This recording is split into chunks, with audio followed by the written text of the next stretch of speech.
un jeune de banlieue, nanana, qui va de tel quartier, qui... C'est pas que c'est dangereux, mais automatiquement, il va lui mettre une étiquette.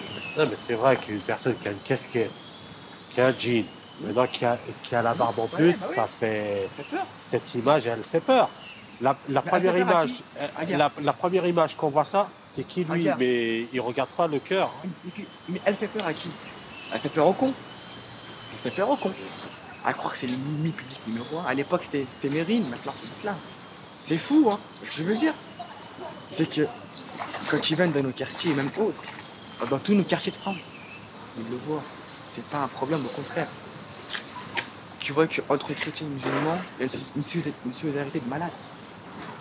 Le vivre ensemble, c'est la base de la vie. Le vivre ensemble, ouais, tu dis bien, c'est Et ça. ça, moi, le vivre ensemble, C'est c'est le la vivre philosophie ensemble. numéro 1 de Ouais. notre station.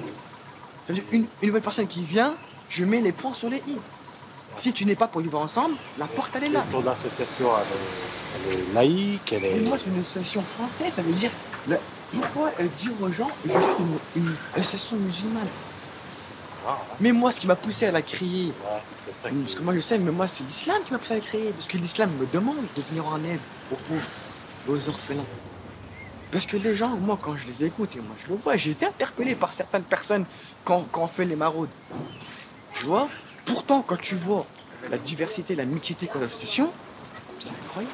Et tu l'as vu de toi-même. Il y a Dans le une statut, mixité. l'objet qu'on a fait dans le statut, c'est de recréer la cohésion nationale.